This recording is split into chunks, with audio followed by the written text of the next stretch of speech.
সুবহানাল্লাহ, মহান রবের এক অবিশ্বাস্য সৃষ্টি রহস্য যেন চোখের সামনে ভাসছে। মাটির নিচ থেকে বুদবুদ করে উঠে আসছে অমূল্য সম্পদ, আর সেই সম্পদেই মিটছে মানুষের প্রাত্যহিক চাহিদা। দৃশ্যটি দেখলে যে কেউ চমকে উঠবেন, মনে হতে পারে কোনো অলৌকিক ঘটনা বা জাদুর প্রভাব। কিন্তু এটি কোনো জাদু নয়, বরং ব্রাহ্মণবাড়িয়ার মাটির নিচে লুকিয়ে থাকা আল্লাহর অশেষ নিয়ামত প্রাকৃতিক গ্যাস। যেখানে দেশের এক প্রান্ত থেকে অন্য প্রান্তে গ্যাসের অভাবে হাহাকার চলছে, সেখানে ব্রাহ্মণবাড়িয়া সদর উপজেলার একটি নির্দিষ্ট গ্রামে মাটি ও পানি ফুঁড়ে অবিরাম বের হচ্ছে হাজার হাজার কোটি টাকার গ্যাস। খোদ তিতাস নদী যেন পরিণত হয়েছে এক উন্মুক্ত গ্যাসের খনিতে। ব্রাহ্মণবাড়িয়া সদর উপজেলার মজলিশপুর ইউনিয়নের বাকাইল গ্রাম। গত দেড় যুগেরও বেশি সময় ধরে এই গ্রামটি সংবাদের শিরোনামে রয়েছে এক অদ্ভুত কারণে। গ্রামটির পাশ দিয়ে বয়ে যাওয়া তিতাস নদীর বুক চিরে অনবরত বের হচ্ছে প্রাকৃতিক গ্যাস। স্থানীয় বাসিন্দারা এই গ্যাসকে আল্লাহর দান হিসেবে গ্রহণ করে নিজেদের দৈনন্দিন রান্নাবান্নার কাজে ব্যবহার করছেন। তবে বিস্ময়কর বিষয় হলো, এই গ্যাস কোনো সরকারি পাইপলাইন বা বৈধ সংযোগের মাধ্যমে আসছে না, বরং গ্রামের সাধারণ মানুষ প্লাস্টিকের পাইপ, ড্রাম এবং বাঁশ ব্যবহার করে নিজেদের মতো করে এক অভিনব গ্যাস বিতরণ ব্যবস্থা গড়ে তুলেছে। সরেজমিনে বাকাইল গ্রামে প্রবেশ করলে যে কেউ প্রথমে বিভ্রান্ত হতে পারেন। গ্রামের রাস্তার দুপাশে তাকালে দেখা যায় গাছের ডালে ডালে ঝুলছে অসংখ্য সরু প্লাস্টিকের পাইপ। প্রথম দেখায় মনে হবে এগুলো হয়তো ইন্টারনেট বা ডিশ লাইনের তার, কিন্তু বাস্তবতা সম্পূর্ণ ভিন্ন। এই পাইপগুলোই মূলত তিতাস নদীর তলদেশ থেকে উত্তোলিত গ্যাস বহন করে নিয়ে যাচ্ছে গ্রামের প্রায় প্রতিটি বাড়িতে। নদীর বুকে ভাসছে বড় বড় ড্রাম, আর সেই ড্রামের নিচ থেকে বিশেষ কায়দায় পাইপ ফিটিং করে গ্যাস সংগ্রহ করা হচ্ছে। এই গ্যাস এতটাই প্রেসারে বের হচ্ছে যে কোনো প্রকার যান্ত্রিক পাম্প ছাড়াই তা প্রায় 1 থেকে 1.5 কিলোমিটার দূরের বাড়িতে পৌঁছে যাচ্ছে এবং সেখানে চুলায় দাউ দাউ করে আগুন জ্বলছে। এখন জানা দরকার, হঠাৎ করে একটি গ্রামের মাটি বা নদী ফুঁড়ে এত বিপুল পরিমাণ গ্যাস আসছে কোথা থেকে? এর বৈজ্ঞানিক এবং ঐতিহাসিক প্রেক্ষাপট ঘাটলে বেরিয়ে আসে 2007 সালের একটি ঘটনার কথা। Bangladesh gas field company limited বা BGFCL এর তথ্য অনুযায়ী প্রায় 15 বছর আগে তিতাস গ্যাস ফিল্ডের 3 নম্বর কূপ খনন করার সময় একটি বড় ধরনের কারিগরি ত্রুটি দেখা দেয়। মাটির গভীর স্তরে থাকা গ্যাসের উচ্চ চাপের কারণে কূপে লিকেজ বা ছিদ্র তৈরি হয়। সে সময় প্রকৌশলীরা অনেক চেষ্টা করেও সেই লিকেজ বন্ধ করতে ব্যর্থ হন এবং শেষমেশ নিরাপত্তার স্বার্থে 2007 সালে 3 নম্বর কূপটিকে পরিত্যক্ত ঘোষণা করা হয়। বিশেষজ্ঞদের মতে পরিত্যক্ত সেই কূপের মুখ বন্ধ করে দেওয়া হলেও মাটির নিচের স্তরে গ্যাসের প্রবাহ বন্ধ হয়নি। ভূগর্ভস্থ ফাটল বা ফল্ট লাইন দিয়ে সেই গ্যাস মাটির উপরের স্তরে বা আপার জোনে চলে আসে। যেহেতু গ্যাস হালকা এবং সর্বদা উপরের দিকে ওঠার ধর্ম বা বৈশিষ্ট্য ধারণ করে, তাই এটি মাটির ফাঁকফোকর খুঁজে বের হওয়ার চেষ্টা করে। বাকাইল গ্রামের অবস্থান ঠিক সেই 3 নম্বর কূপের ভৌগোলিক সীমানার মধ্যেই, ফলে সেখানকার নলকূপের গোড়া, জমির আইল, বাড়ির আঙিনা এবং বিশেষ করে তিতাস নদীর তলদেশ দিয়ে এই গ্যাস অনবরত উদ্গীরণ হচ্ছে। দীর্ঘ 1.5 দশক ধরে এই প্রক্রিয়া অব্যাহত রয়েছে, যা আল্লাহর কুদরতের এক ভিন্নধর্মী বহিঃপ্রকাশ। পবিত্র আল কোরআনে মহান আল্লাহ তাআলা পৃথিবীকে মানুষের জন্য অধীন করে দেওয়ার কথা উল্লেখ করেছেন। সূরা আল মুলক আয়াত 15-তে আল্লাহ বলেন, তিনিই তো তোমাদের জন্য ভূমিকে সুগম করে দিয়েছেন, কাজেই তোমরা এর দিক দিগন্তে বিচরণ করো এবং তার দেওয়া রিজিক থেকে আহার করো। তাফসিরে মাঝারি ও ইবনে কাসির দ্রষ্টব্য। এই আয়াতের মর্মার্থ অনুধাবন করলে বোঝা যায়, মাটির নিচে যত খনিজ সম্পদ রয়েছে তা মহান আল্লাহর পক্ষ থেকে বান্দার জন্য রিজিক বা উপহার। ব্রাহ্মণবাড়িয়ার এই ঘটনাটি যেন সেই ঐশ্বরিক বাণীরই এক চাক্ষুষ প্রমাণ। তবে এই নিয়ামত ব্যবহারের ক্ষেত্রে মানুষের সতর্কতা এবং দায়িত্বশীলতার অভাব স্পষ্ট হয়ে উঠেছে। এই ঐশ্বরিক সম্পদকে ঘিরে বাকাইল গ্রামে গড়ে উঠেছে এক বিশাল অবৈধ বাণিজ্যের নেটওয়ার্ক। স্থানীয় কিছু প্রভাবশালী ব্যক্তি এবং একটি সংঘবদ্ধ চক্র এই সুযোগকে কাজে লাগিয়ে হাতিয়ে নিচ্ছে লাখ লাখ টাকা। তারা নদীর তলদেশ থেকে ড্রাম ও পাইপের মাধ্যমে গ্যাস সংগ্রহ করে তা গ্রামের বিভিন্ন বাড়িতে সরবরাহ করছে। অনেকটা কেবল টিভি নেটওয়ার্কের আদলে তারা গড়ে তুলেছে এই গ্যাস সংযোগ ব্যবস্থা। প্রতিটি বাড়ি থেকে তারা সংযোগ বাবদ এবং মাসিক বিল বাবদ নির্দিষ্ট অঙ্কের টাকা আদায় করছে।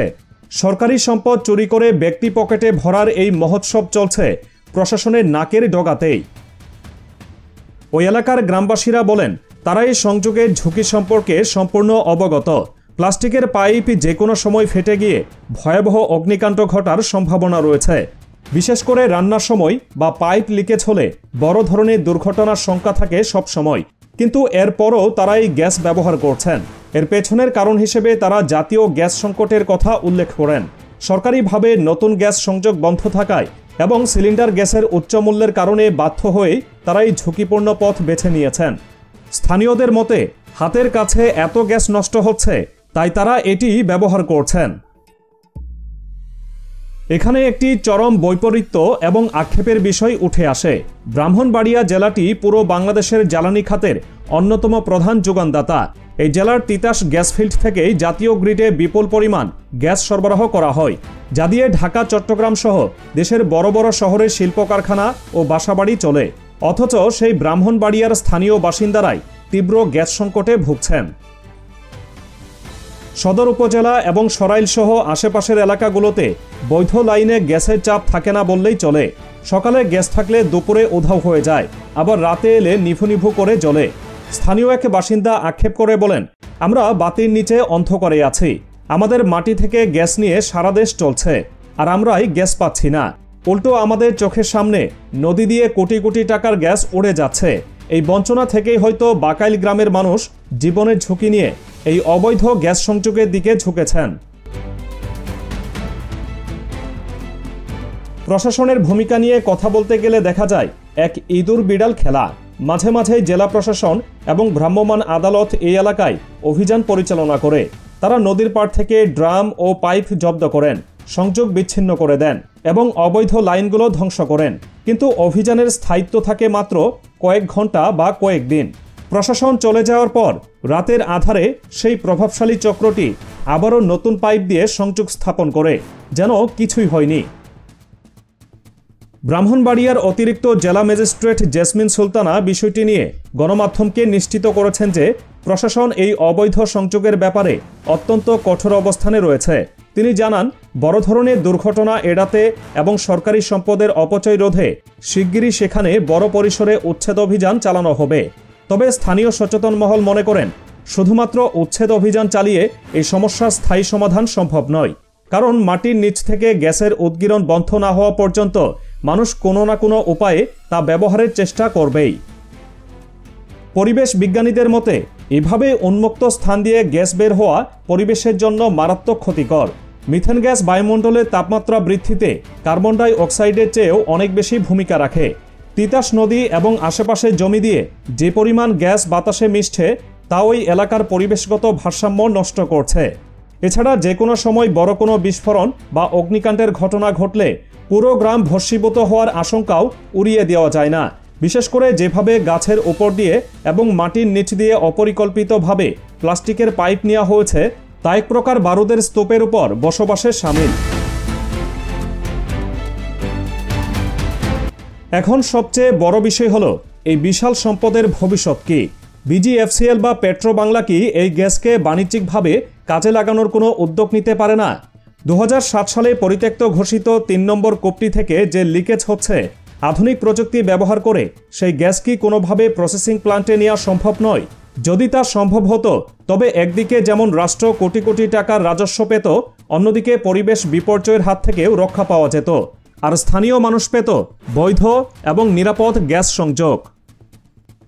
বাকাইল গ্রামের এই দৃশ্য আমাদের চোখে আঙুল দিয়ে দেখিয়ে দিচ্ছে যে আল্লাহর দেয়া অশেষ ভাণ্ডার আমাদের মাটির নিচেই রয়েছে, কিন্তু সঠিক ব্যবস্থাপনা, প্রযুক্তির অভাব এবং কিছু অসাধু চক্রের কারণে সেই সম্পদ জাতির কল্যাণে না এসে উল্টো ঝুঁকির কারণ হয়ে দাঁড়িয়েছে।